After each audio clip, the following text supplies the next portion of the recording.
Hey, hello everyone and welcome to my 2022 best books of the year video. I had a pretty stunning reading year. How many books did I read? 69. I set my Goodreads goal for 88 books at the beginning of the year, and this is like one of the first years, or maybe even, yeah, like the first year I didn't reach it. And a few years ago I would have been like bothered by that, but if you really think about it in the grand scheme of things, literally who cares? Well, maybe you care, but I personally do not care. And it's a very freeing feeling to not care about some stupid goal that you set for yourself that doesn't really matter, you know? Because obviously I want to prioritize my enjoyment in reading and the quality of the books that I'm reading rather than the quantity. So it's like a fun moment to set the goal at the beginning of the year, but I don't like to stress.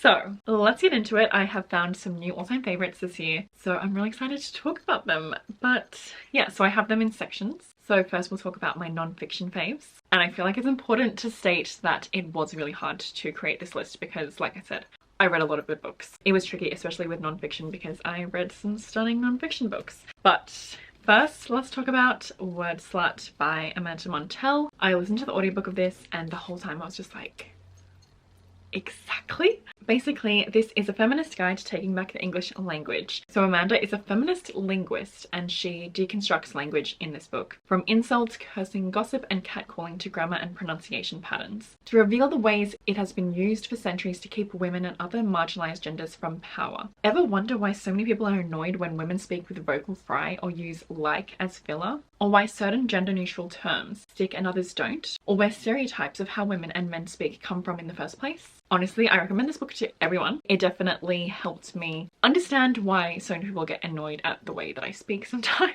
and to realize that there's nothing wrong with the way that I speak. And actually a very interesting story. Someone who I have encountered told me that I give off fake vibes because I say like a lot.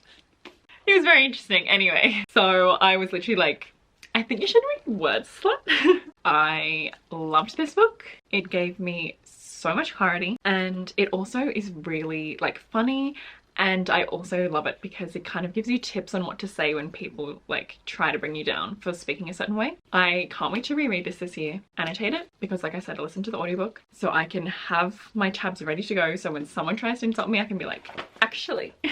Oh, there's some fun little illustrations I obviously didn't know about. It's also so interesting to learn about the history behind words and the specific phrases we use and stuff. I love all of that. So yeah, highly recommend this book. Then of course, Everything I Know About Love by Dolly Alderton. Another one I listened to the audiobook for. It is actually narrated by Dolly Alderton herself, which was amazing. And this was such an amazing experience because it gave me so much comfort. It's basically about, you know, Dolly Alderton's life growing up in her late teens to 30s. And especially if you're in that age range, I feel like you can gain so much from it. But I feel like at any age, honestly, you can gain a lot from this book. Dolly basically, sorry, I can't even say that seriously, just call her Dolly by the first name. Dolly Alderton basically just speaks about, yeah, parties, dates, friends, jobs, life, love. So all the different facets of life. And I especially just gained a lot of comfort from the way she spoke about romantic relationships and how important friendships are and stuff like that. And she has a really close connection to her friends. And I also have lots of beautiful friends that I am obsessed with and in love with. So it was really nice to hear, you know, her talk about how much you can learn from those friendships, especially at this age. And one of my favorite quotes: "Nearly everything I know about love, I've learnt in my long-term friendships with women." It's also really funny. I really love Dolly Alderton's writing style. I remember when I was going on a walk once, I was listening to the audiobook and I was just like, and it was like the best book ever. One of my top memories from 2022. Okay, so for poetry, I have two top favorites. The first favorite is just Roomy'S Poetry. Any poetry by Remy. Wow. So I think I discovered Remy in 2022. I just love Roomy'S poetry. He's definitely become my favorite poet. So many of his poems have just like completely blown my mind and made me feel comforted and seen and, you know, less alone, which is what I love about poetry. So these are two collections that I finished last year: the friendship poems of Remy and the spiritual poems of Remy. So yeah, this collection is obviously about friendship and this is more on like the spiritual side. And yeah, I mean, the way he just appreciates the world and speaks about relationships, including friendships and identity, I just love it.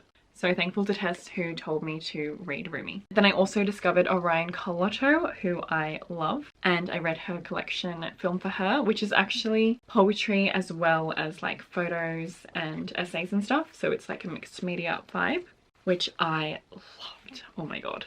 Once again, she's just someone who I really connect with. How she writes about love, how she writes about friendships is just amazing, and it honestly inspired me to want to create something similar to this because I love all of these mediums. Like I love little essays, I love photos, I love poetry obviously, so this was just super inspiring to me, and honestly maybe I should reread it because I read it once but I always think about it. Yeah, it's a storybook of people, places and memories captured on film. Loved this. Okay, so now for the graphic novels and manga section. For manga, I have 5 centimeters per second, which was actually my last book of 2022. And this was amazing. I got this recommendation from Hannah from Quick Reader, and I'm so happy that I picked it up because it was everything. It's basically about these 2 friends who meet in high school. They develop feelings for each other, but life kind of pushes them away. And this was before the internet really blew up and stuff. So it was harder for people to keep in contact if you're not living close by, and it was just beautiful. It's definitely a story that I'll always think about. Very heartbreaking. Very heartbreaking, but yeah, I can't get over the art, the story, the characters, how quickly I fell in love with everything.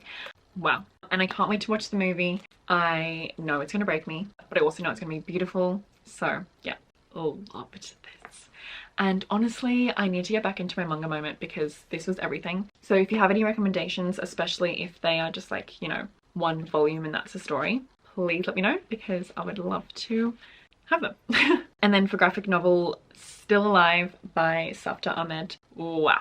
This book is incredible. I recommend it to everyone, and I think I recommended this like earlier on in 2022, which is when I read it. And it was hard to link because this book isn't like traditionally published, I don't believe, but it might be now actually because Caitlin and I did some research and I think you can buy it. So I'm going to leave it linked below because I, like I said, think everyone should read this. It is basically notes from Australia's immigration detention system. So in 2011, Safta Ahmed visited Sydney's Villawood Immigration Detention Centre for the first time. He brought pencils and sketchbooks in the centre and started drawing with the people detained there. Their stories are told in this book.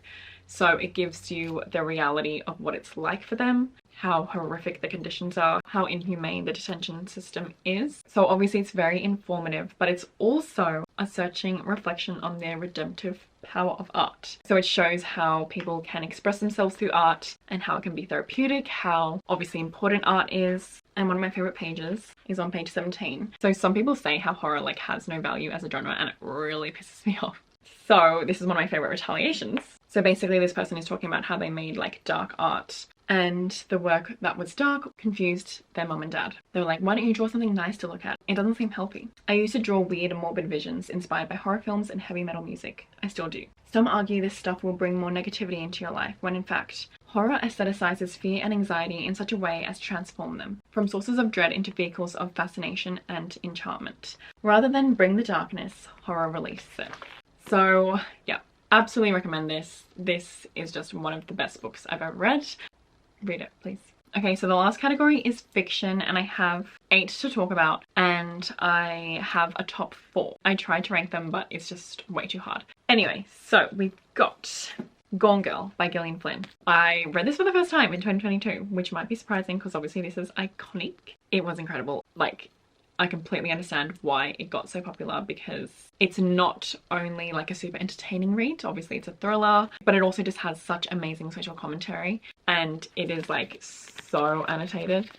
And honestly, it was quite a hard book to read. Like, I was so angry reading this because it obviously just reveals the flaws in our society and how men can get away with so much. And yeah, honestly, just even thinking about it, the anger comes up. The anger comes up. It's not a good feeling. But it's so well written. It's so well crafted. Obviously, the discussions are important to have. There's just so much within the text. Like, it's actually insane. Because obviously love the movie, but the book is just on a whole nother level.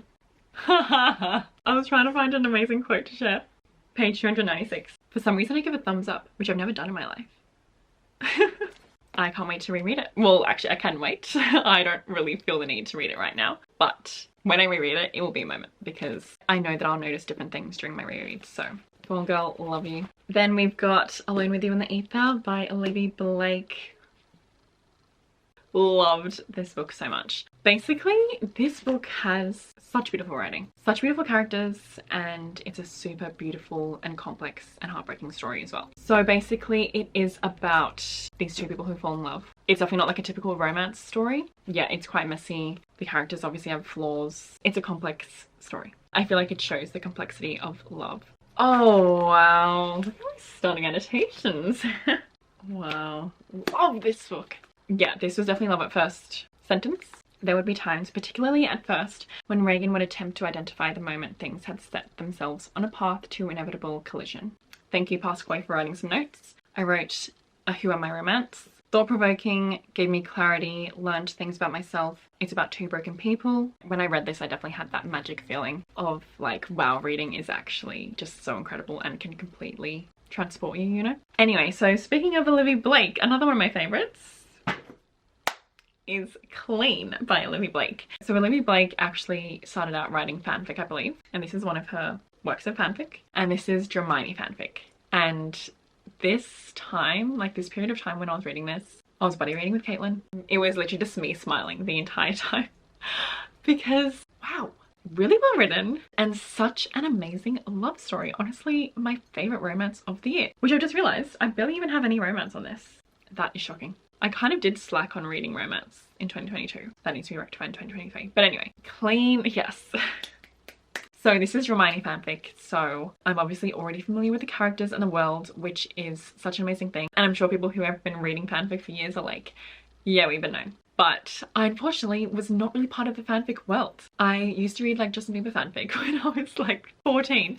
But that was it. So now I completely understand why fanfic is so amazing, because yeah, you don't need to set up the world or anything, or yeah, do much with the characterization because we already know them. And they can also like change the weird parts of the original story to like make it better. Obviously, I do not support JK Rowling in any way, so I made the decision to not engage in that world publicly, but obviously that world does mean a lot to me. So it's been really nice to re-enter that world through fanfic, specifically Clean by Olivia Blake, because obviously I'm not supporting that weirdo. Yeah, also it's free to read. It's on AO3. I'll leave a link below if you want to read it too. But yeah, it's been really nice. So if you have any fanfic recs, it can be anything. Actually, I did try to read a Zutara fanfic years ago, and it was really sucky. I didn't really know how to find good ones, so I was kind of like, this sucks. So I just read a bit and I was like, no thanks. But maybe I should get back into that. If you have any recs for any fanfic that's to do with anything I love, like please send them my way. 2023, yeah, I need to read more romance. I need to read more fanfic, because like I said, the happiness it brought me, I was completely hooked. Okay, then we have Ariadne by Jennifer Saint, and this was beautiful. This is basically a Greek mythology retelling. I just thought it was like one of the most beautiful stories ever. Definitely heartbreaking, but so beautifully written, amazing characters. It really showcases the power of womanhood and the power of women coming together. Like Gone Girl, it definitely makes you angry because the men are so disgusting in this, and I did fall for one of the tricks. I'm not gonna say because obviously spoilers, but I was a fool. But yes, so beautiful. Oh, I need to read this bit. It did not feel momentous, yet when I tore my eyes away from his, I found that nothing looked quite the same, as though the world had fractured and sheared away from itself to reshape in almost, but not quite, the same formation. As though I had looked at a waterfall and realized with a faint jolt that the water flowing over the rock was ever changing, that it would never be the same water again. That's an example of this incredible writing style. And Jennifer Saint just writes Greek mythology retellings about the women who are not talked about enough. Amazing. So I can't wait to read all her other books. Okay, moving on to the top 4. Babel by R.F. Kuang. Like I said, this isn't ranked. It's too hard for me to rank these top 4. This is 100% one of my absolute favorites. A new all-time favorite.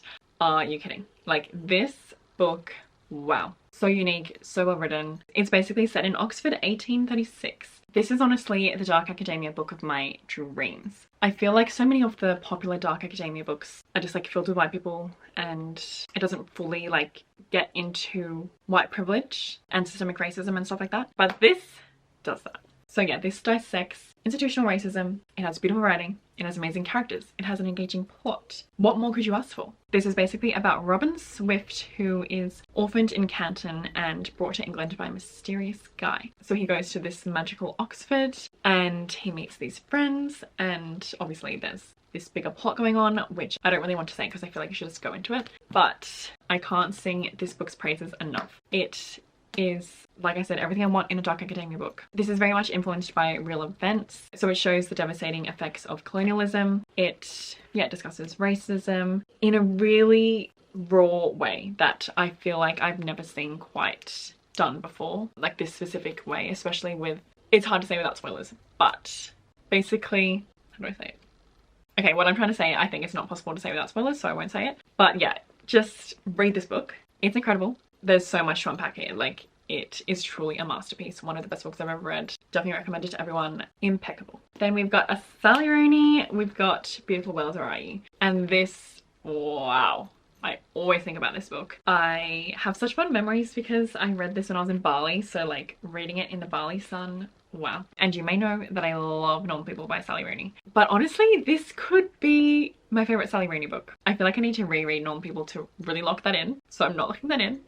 But this book is just so wow. So it has the thought-provoking, beautiful writing that Sally Rooney usually has, as well as amazing characters, messy situations, a beautiful romance, and also a beautiful friendship. And I feel like that's why I could possibly like it more than Normal People, because Normal People is just about Marion and Connell, so focused on their romantic relationship. But this also, like I said, has the amazing friendship. And the friendship between Alice and Eileen really reminded me of me and Caitlin's friendship. And obviously I love Caitlin, so I loved reading about their friendship and all of their emails to each other, which I know that is a common criticism when it comes to this book. People are like, oh, I don't want to read a book about people like writing emails to each other, and obviously that's not all it is.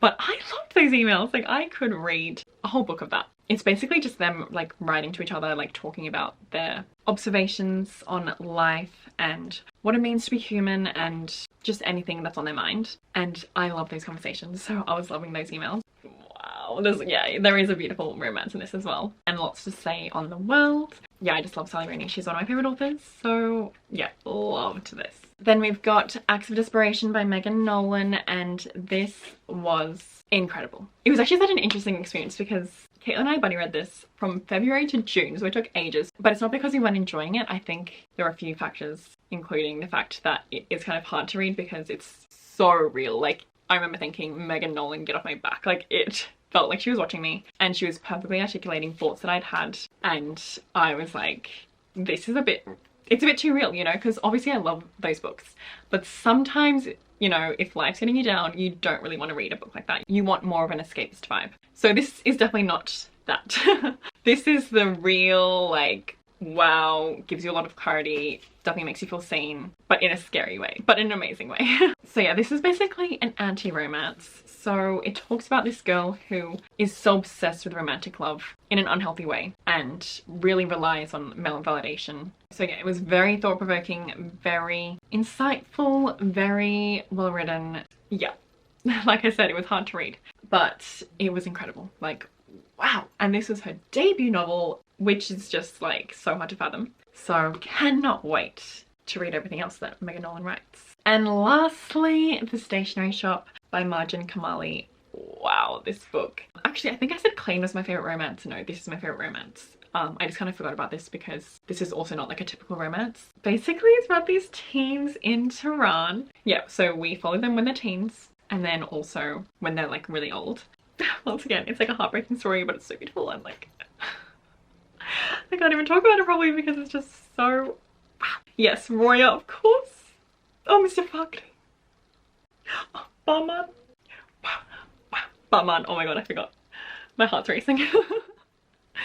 Barman is possibly the man of my dreams. Like, he is, I can't even describe. He like writes poetry, he loves reading, he's so careful. Sorry, not careful, caring. He definitely has the secure attachment style. He's wow.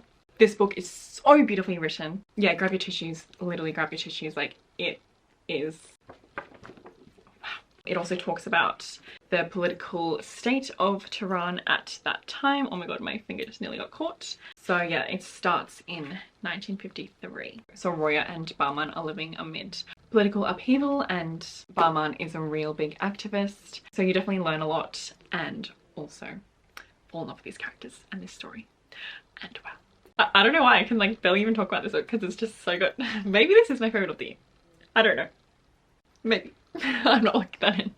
Read it, please. So those are all of the best books of 2022 that I read. Wow. Can't wait for 2023. I think I'll film, you know, the top books that I want to read in 2023 if you are interested.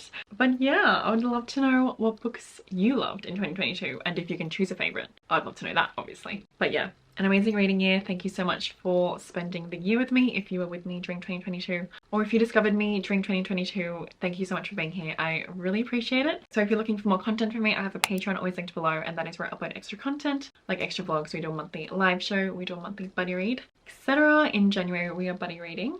Actually, I've already finished it. Tomorrow and tomorrow and tomorrow. So if you want to see my full spoiler-filled vlog on this, that will be on my Patreon. I have all my socials linked below, including my Twitch, which is twitch.tv/ChloeBunny_, and that is where I stream games and just chatting. Thank you so much for watching this video. I hope you're all having a good day or night, and I'll hopefully see you in my next one. I just feel like Houdini.